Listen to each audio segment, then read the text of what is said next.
Hi everyone, Nigel Saunders here. Today I'm heading off to Isabella's to make another bonsai pot. This is the first pot that I made at Isabella's, and then from the leftover clay I made this pot here at home. So I'm going to take it down to Isabella's to get fired, so thanks Isabella. I'm also going to bring this pot.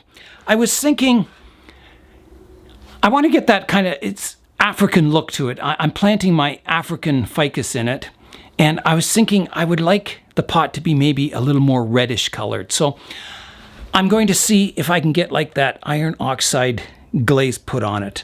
Not a shiny glaze, but kind of a matte iron oxide powder on it.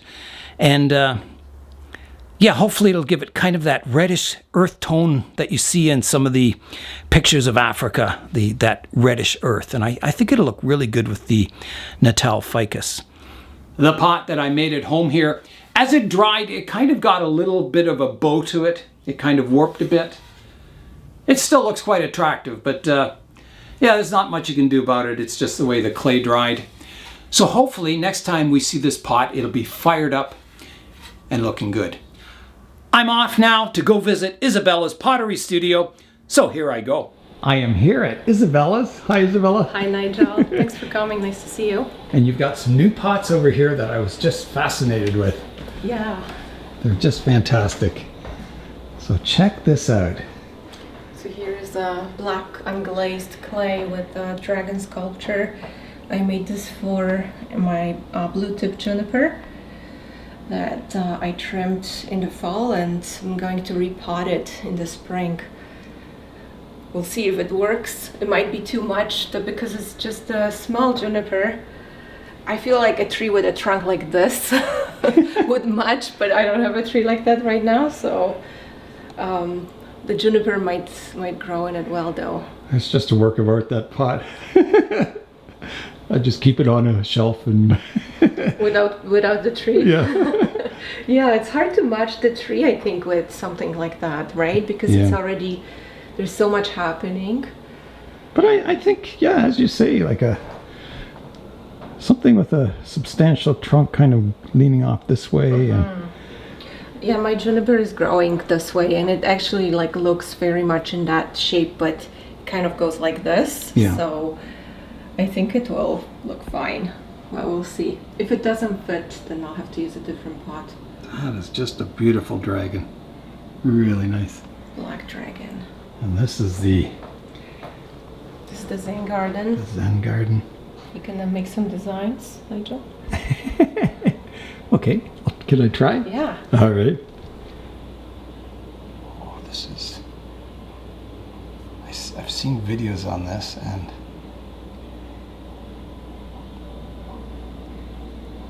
it always looks easier than it actually is on the videos.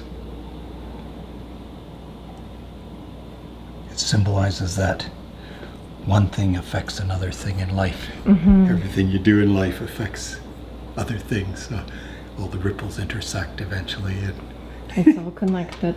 all connected, exactly. Well, there we go. That looks all right, doesn't it? That's great. Some of the indoor succulent plants. There's famous Connor's The jades. famous Connor jades with the rough bark of the trunks. They're doing really well. I'm still planning on what to do with them. Not sure yet. No, I think everyone has some of Connor's jades lying around and they're wondering, what do I do? It's such nice bark texture that you hate to cut them down. That's right. But the length is a little too high, so Yeah. I think I might have to cut it and just start the new branch structure and wait a few years. I would say on this one, like you've got rough bark up to here, and you have a new leader here. You could just cut it right off there, Yeah. and then replant this as a cutting. Okay. I don't This know. one too, probably. Grow a mini forest or something. Or, Because those are doing very well here. yeah. And Nice, then this would nice be a small new one. leaves. That's really nice for a jade, isn't it? They're almost the size Almost of the like Portulacaria the afra. Portulacaria afra, yeah. Yeah, that's amazing. I was wondering, Connor, are you sure those are jades? I think they My are. jades have leaves like this. Yeah, look at that. Much bigger, right? Yeah. I guess there's different varieties of jades, and some have really large leaves and some don't. Yeah. So here is a little natal ficus that I got from you, Nigel, in the summer. Look at that. And it's just breaking into leaves. beautiful pot there. That really suits it. That's nice. Because there's a bit of blue in the leaves, isn't there? Yeah. It really looks nice. Little baby. Baby bonsai. Wow. There's another jade here. That just barely survived the winter, but Yeah. it just started to grow new leaves, so I'm hoping it will bounce back. Oh, I think it will. Once the light starts coming, spring comes. And then you've got some trees over here. Yeah, so I have a little jade forest. Look at that. So this tree I got from a friend. Her husband planted it, and he passed away. So Oh. I think it's a really sweet legacy to keep growing his trees. Yeah. It's like he's still here. I have trees from people who have passed away, and every time you look at it, you think of that person, and you kind of, it keeps the memory alive. I think it's really good. Yeah, I think I send her pictures every now and then to show her, look, it's growing very well. Yeah. And I was like playing with little planting Nigel style forests. It's fun doing that, isn't it? And you've got a nice bluish kind of green glaze on this pot, which I don't know if you can see it on video, but it's just beautiful. Maybe I'll hold it. Okay. Not against the light, but like here, so you can actually see it. We can see that. Oh, look at that. Yeah. It's called floating blue glaze on top of the shiny green. Wow. Yeah, it's greenish down at the bottom, isn't it? Beautiful. Just beautiful. It's a really stunning glaze. You never know what it's gonna do, but it's always nice. This is also floating blue here on top of the soft blue. Okay. So you see the soft blue? I think you got a pot with that glaze, Nigel. So when you put floating blue on top, it creates this effect. And these are your nice new feet that you've made. Wow. The stamp. Beautiful. You gonna try to make something like that? I'd love to. That'd be cool. Nice. I'd love to make a pot like that today. A little And ficus. a jade. And here is the Gollum jade. And these are all pots that you made except for this one, right? Yes, this one was made by Mara. Marl. That's nice. It's really nice. I like that glaze too. It really suits the trees. It's for the boxwood, but for now the Portorcalia is here because boxwood is in the ground getting bigger trunk.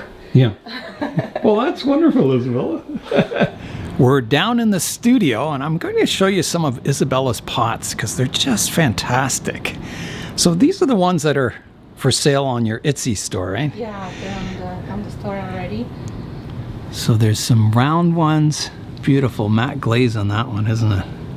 That's the turquoise glaze. Turquoise. Wow, is that ever nice? It goes nice with the tan clay, doesn't it? That's the gray clay that you use. That's the gray, okay. And then I have some fun pots with different textures, maybe for succulents. Oh yeah. For trees, I'm not sure. I don't know if they would be suitable for bonsai. Maybe accent plants too. Accent plants. Oh, is that ever nice, eh? That's like a bark-like texture on it, kind of. Oh, that's beautiful. This one, I think you could put a little conifer in it. Yeah, yeah. And definitely. Then those are the ones that I made from leftover clay from your Oh pot. yeah, that looks neat. So they have Nigel's signature. Similar style, aren't they? Yeah, they were inspired by your pot. The only thing with my pot is I wish I had put a thicker lip on it. It's kind of thin here, but well, I mean. You do have the reinforcement here, though. Yeah, it's sort of filleted, isn't it? It's fine though. I think it's gonna be good. I mean, you can't develop a style with your second pot, can you? Oh, those are fantastic. And then there's little round ones here. Oh, nice. And then the oval pot. And the oval, the blue one. Wow, that's wonderful. And then you've got a lot that need firing, don't they? Yeah, my shelves are full. I'm firing this weekend, and the new thing I've been trying that we might try today or tomorrow actually with your pot is the stamped feet. So here is an example. Okay. So there's the pot with the stamp feet, and I really like this because the pot is simple, and then it's got just a little fancy foot on it, and it looks really good. That's amazing. And there's more of them. And this is your forest pot, or your pot for for your spruce. spruce forest. That looks amazing. That's a big pot, isn't it? It is a big pot. It's the biggest I've made, I think, like in terms of pots, because I did make sculptures that are bigger than this, but it was fun to make it. That's amazing. Now, what's the dollar value of the clay that would be in that? Do you know? Just the clay? Yeah. Not that much. No. I think I used less than a bag of clay. So Okay. I purchased this clay from PSH. This is actually white, so Okay. it's not black. I used black for that one. But the white clay, cone 6, the value of the box is about $35 already with taxes. So I used half of it, so that would be like maybe $8-10 for the clay. But a lot of labor. The labor, what makes those pots expensive, and also, you know, the firing, 2 firings. Yeah. If there is glazing included, then the glaze is more expensive than clay. But yeah, I think, you know, I made a video how I made this pot, because I think people could try it at home. You could literally buy a clay yourself and then play and have fun, and then you can drop it off. There's different places that fire for a fee. I see. So you can drop it off, and you know, and they would just fire it for you. I see. And you know, like there's so many instructional videos. And where do you buy the clay from? I buy it from PSH. They have a store in Oakville, but they also ship in Ontario. Okay. So we have a store here in KW, so I actually buy directly from the store. Okay. But you can buy it online. And must be expensive to ship it to your place. I'm not sure. I haven't shipped it before, but I know like a lot of people ship it too. So, but you know, and this is just a drywall. So I found it in Martin's like leftover drywall, and I asked him if I can use it. Yeah. And just cut it and put some tape around it. So you don't really need to have a lot of expensive equipment to make a pot. And you just roll the slab with the roller, and then sandwich it in between those boards, and then I coiled the body. Wow. So you know, it's really like you can do this at home. Very nice, very nice. Just don't do it on a sticky surface. Put maybe a fabric underneath or wooden surface so the clay doesn't stick. Okay. But yeah, it doesn't take much to do it. Cool. So here's some of Isabella's other pots, and they're just beautiful. But they're waiting to be fired. That's the black clay. Black clay. This is made on the wheel with just lozenge feet. Nice. And then I just made pots for the houseplants also without any drainage. Okay. Just to go pot within a pot. I gotta wipe my hands from the black clay because I want to touch the white. This is the one I really like, with the tall feet. With the stamped feet and kind of like triangular shape. That is so nice. So you make a pot and then you attach the feet the next day. Wow. And that's, I'm hoping to get the bougainvillea in there, the one I got from you, Nigel. Yeah. That'll look nice. Actually, that's gonna be on that little It's got a little tray to go underneath it. Yeah, for the winter months. Really nice. Really nice. Yeah, so we have been busy. Yeah, and there's another one. There's another black one. Oh, there we go. With fancy feet on it. Yeah, that's really nice. And this is speckled clay, so it's going to be completely different once it's fired. It's going to have those iron speckles in it. Okay, yeah. Which is very interesting effect. Kind of looks like stoneware or something, is that right? Yeah. Like pieces of sand. Yeah. This is just a small little pot. So nice. This year I've learned to draw with more clay. So I think this was the first one I made. I was like, wow, this is so big. Let me try if I can make it bigger. And then I made this one, and I'm like, yes. It's fun. Wow, that's amazing. They look great. Fantastic. Well, thank you. That's wonderful. So you're going to have a kiln full of pottery. We'll see. It's a big kiln, so it takes a lot of pottery. Yeah. But I think this will take a lot of space too. Yeah.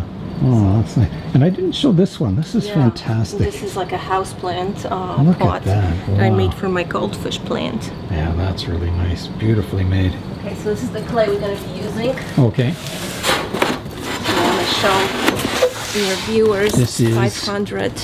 Red stoneware, cone 6, 500. From PSH.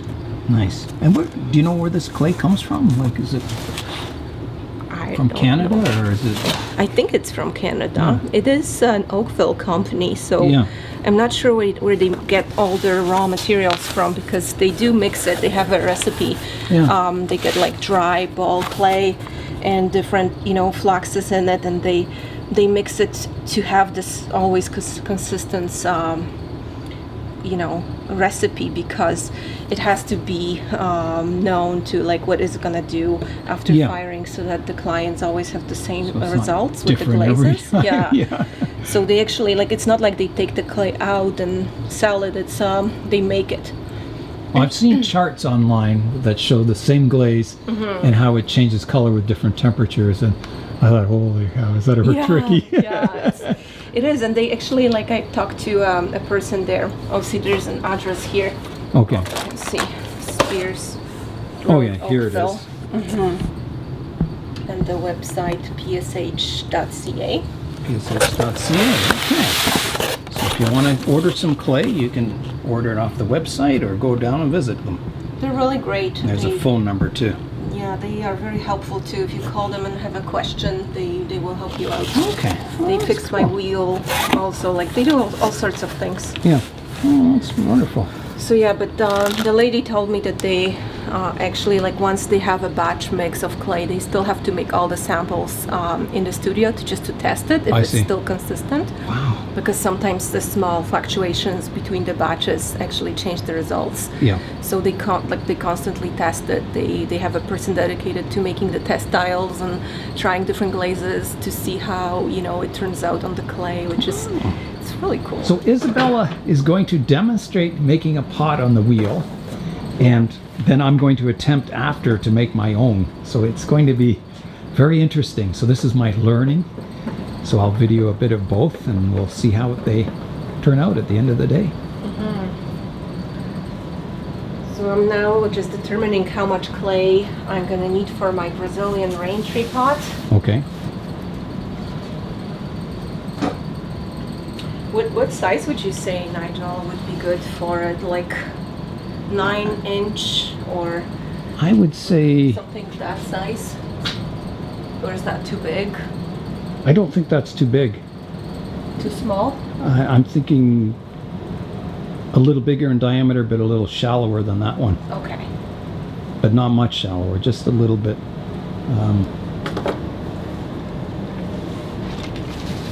Kind of like this, in diameter, but a little bit, or maybe like that one underneath.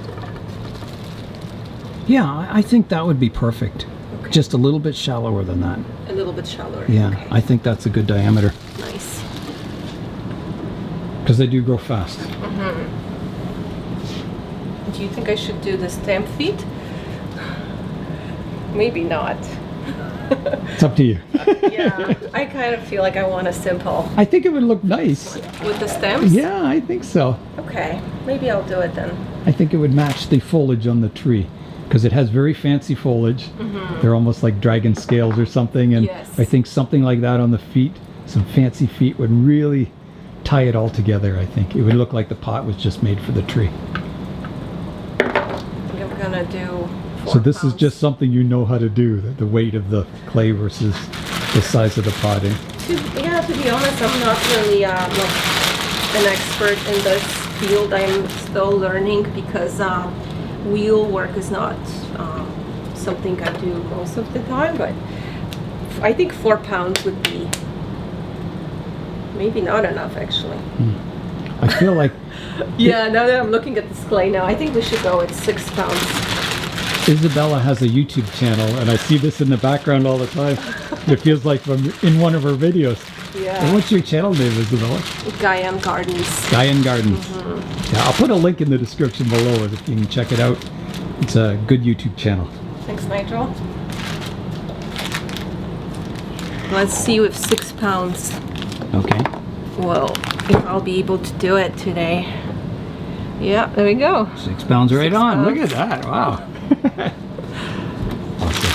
Normally Martin is the one who makes the balls for me. Okay. because he's got big hands. Yeah. But I'll Very try to physical make it. work, eh? So you wanna, so this is clay straight from the box, which means it's nicely mixed in the factory, so it doesn't have any air bubbles. Right. And I know a lot of potters will probably cringe seeing me not wedging it, but I just take it straight off the box and put it on pottery wheel. So wedging's when you knead it like dough, kind of, is it? Yeah, but because it's such a physical work, I don't actually do it. And I don't have problems with it. Well, that's the thing. If you've never had a problem with air pockets or that, then you kind of trust the product, don't you?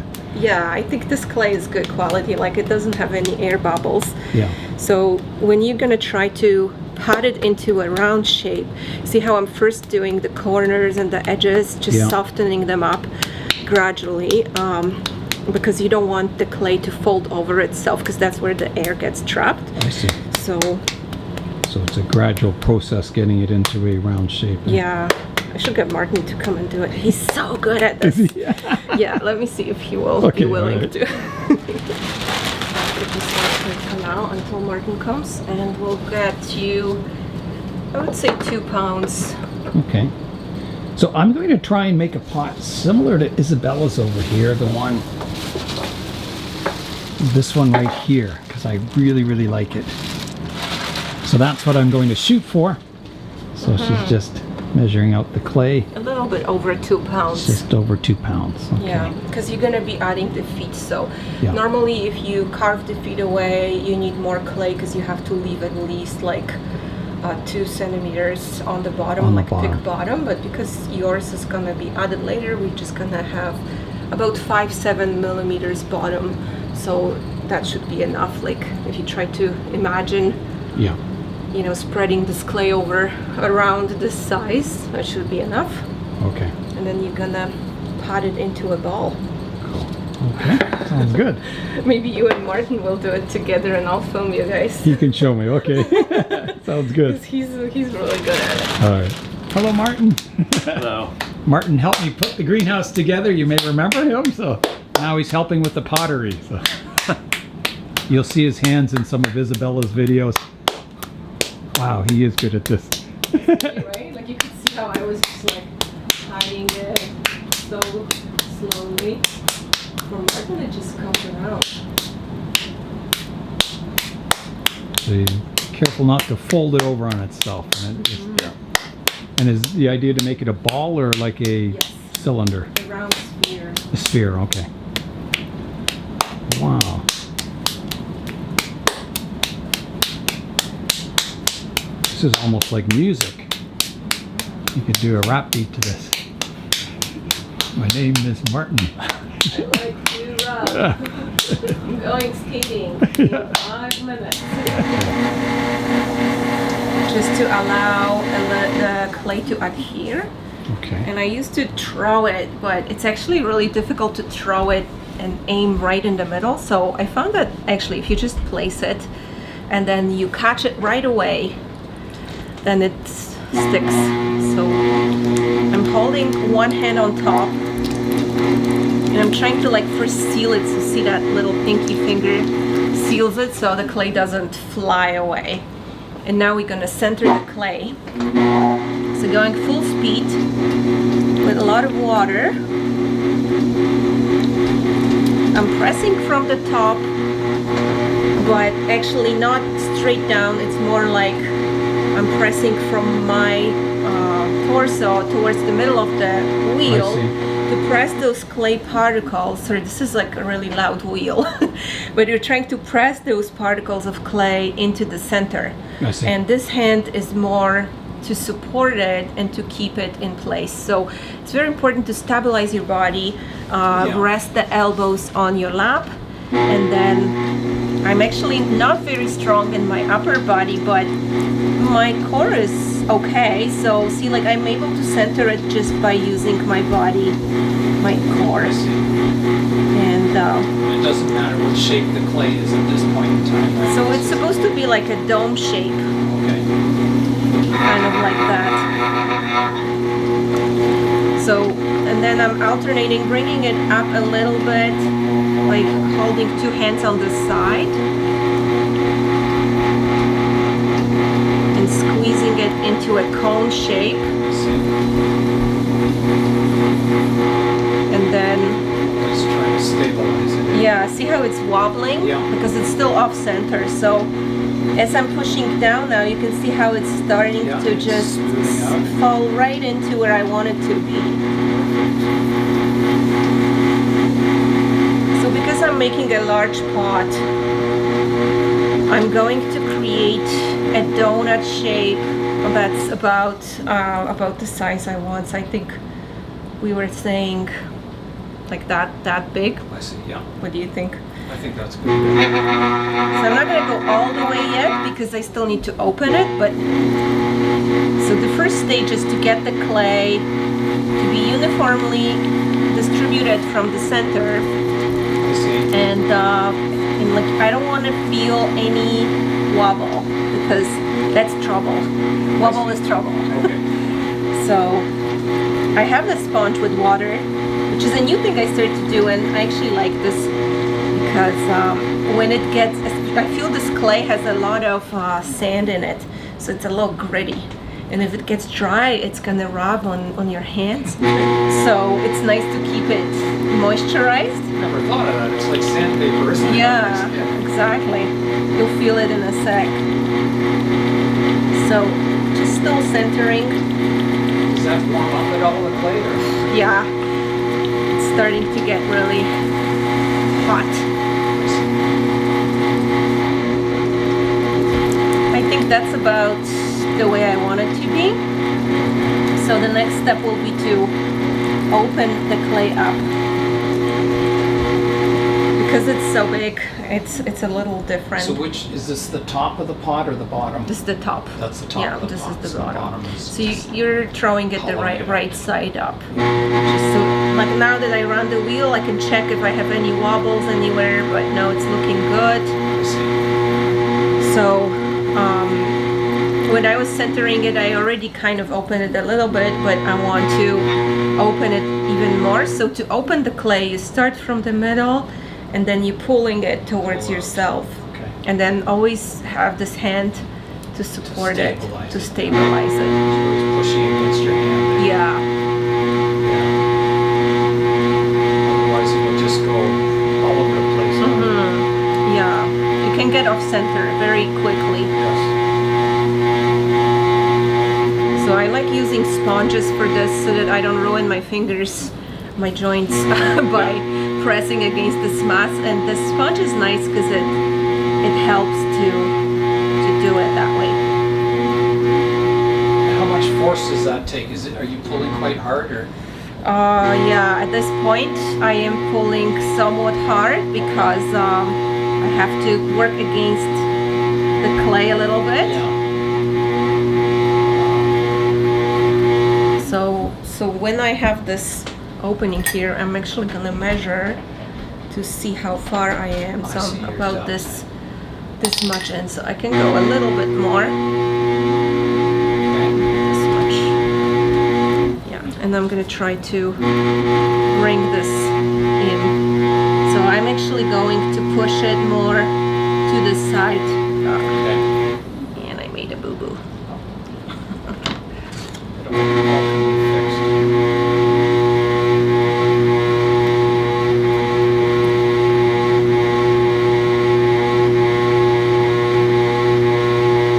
You can use the rib even. It's just the rib is gonna take a little bit of clay off. Subtracts it, doesn't it? Doesn't it? Yeah, but it is easier because you know you can hold the rib and the rib compresses the clay. I see. So for big pots like this, because my hands feel weak, I like using the rib. I see. Just open it up a little bit more.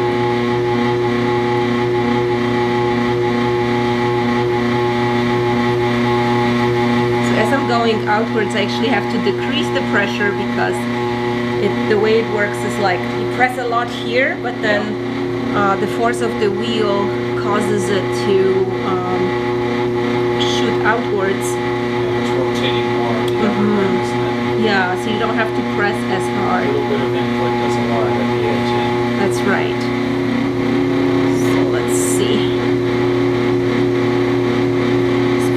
with the bigger pots is to compress the bottom very well because they tend to crack. So I'm gonna check. I think that's good. I like to leave a little bit more if I can because... Are you adding feet to this pot or are you going to subtract? I think I will. Okay. I will add it. So you'll shoot for... thinner bottom. How but thick do you think it'll be? Maybe this, like 1 centimeter. Okay. I want to have 1 centimeter just in case, because when I'm gonna be pulling it and shaping it, you know, like I better have a little bit extra clay rather than make it too thin. And often when I cut it off, I lose a little bit too. Yeah. So now I'm gonna go with the rib, the wooden rib, and just compress it.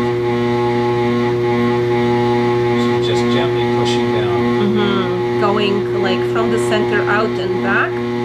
So the important thing is, Nigel, always be on the right side. So notice how like I never go here with my right hand, right, because what happened is the force will take me and fly. Yeah. Pulling against the exactly. force of the wheel. Yeah. So you want to always stay on the right when you're inside the pot. There's a lot to learn here. Mm-hmm. And I think that's good. That's a nice bottom for now. So we can start by now making more of an open donut shape. So just bringing this clay in. And the next thing what we're gonna do, it's called pulling the walls. So let me just clean this and I'll explain. So to pull the walls, you have to create a ridge, and then you're gonna have one hand on the outside and using this part of your finger, kind of like a knuckle, that first knuckle, not that one, but this one. You're gonna hold it, and then the other hand will be on the inside of the pot, and they will work together in tandem. And how to do it when you're new and you know, like your hands are not used to working together like this, or even for me, I still do it when you can rest your thumb on this, on your right hand, your left hand's thumb, and then they always stay together, so they work together. So this is a very gentle action. You don't actually press or try to push in too much. The clay will naturally rise up, and you're supposed to just support it with those hands. So I'm gonna... Do you slow the wheel speed down for this? Or? I do, yeah. Okay. So the centering and opening is always full speed, and then for pulling, we're gonna go a little slower.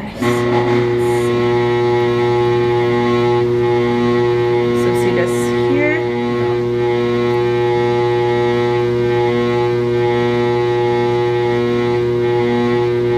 And then as I go to the top, I don't go all the way. I separate my fingers like about here outwards, and then compress the rim. Always compress the rim.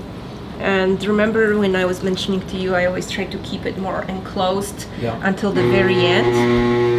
That's because the clay has the tendency to go outwards on the wheel. So we want to keep it compacted until the very end, so that, you know, because it's easier to bring it out than bring it in. Yes, so you keep it a conical shape, and then the last step is to kind of true up your walls. Yeah, because when they're like this, they're also thicker. Once they're out, they're gonna thin out. So it's harder to get the thin clay to compact again, but it's easier to make the thick clay to thin out. So how thin could you go with the walls without it cracking when it's firing or something? Is it? You could go very thin, but I think for a bonsai pot you need to keep the walls thick.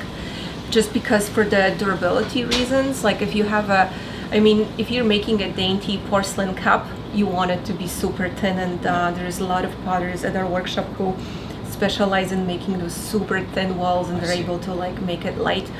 But because we're making a bonsai pot, we want it to be more structurally sound, and and you know, I try to keep it about 7 centimeters at least thickness, because, or maybe 5.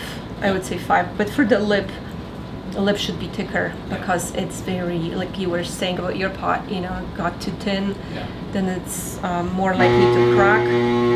So to make a ridge, I actually slide my finger gently here, and I hold the clay from the other side. And see how I make that ridge? Yeah. And then always lubricate the walls on both sides, because when you're pulling, you want it to be nice and smooth.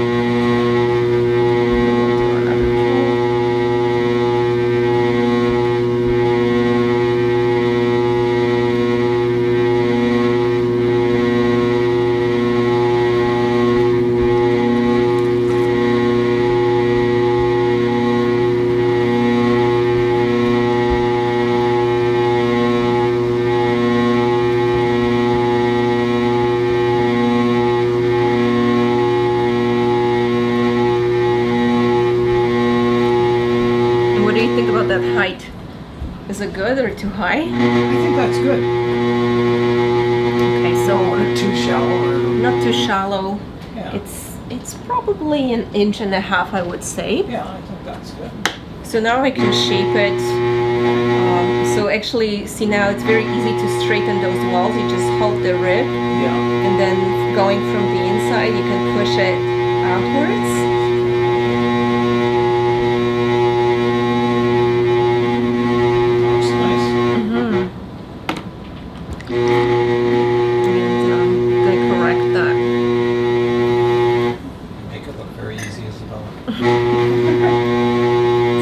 Some of that clay from the bottom, because it's just not going to be part of the pot.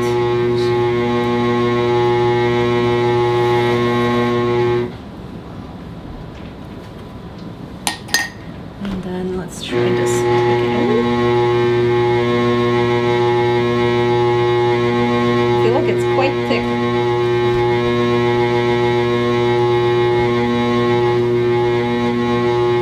That's okay. I can always trim it. It would be harder if it was too thin. And what was the lip on it? Oh yeah, the lip was more outwards, right?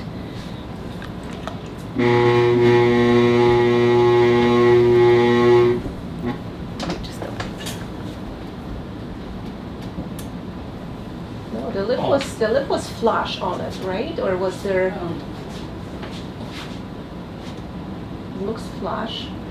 It's actually just going outwards a little bit.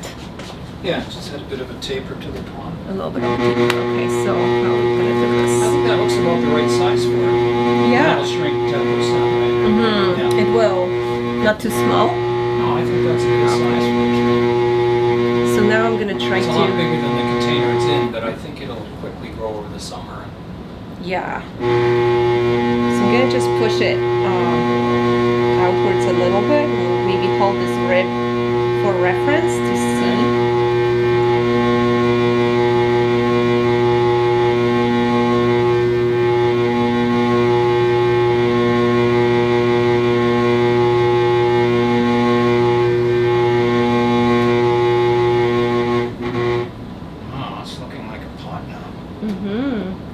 Maybe a little bit more. So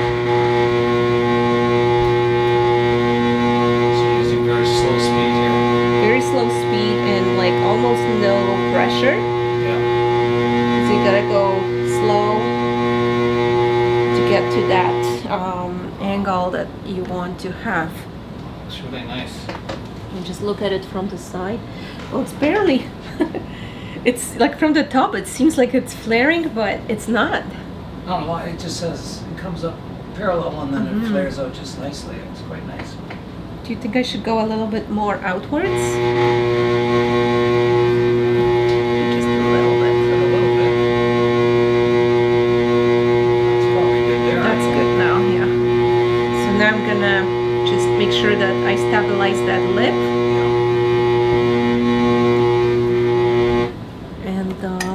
And the bottom will be trimmed down to match it.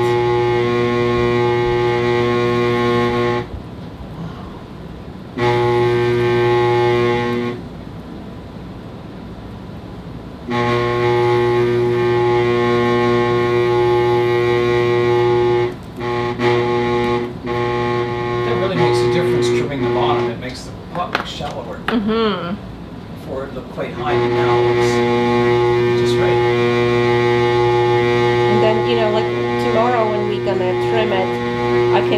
left those lines too with the trimming tool. I so to finish it off nicely. With one last thing I'm usually doing is just making a little groove there so that we can cut it off with the wire. So does it stay on the wheel overnight? Or? Yeah, I mean, not on the wheel, but it will stay on the bat. Oh no, yeah, because that comes off. Yeah.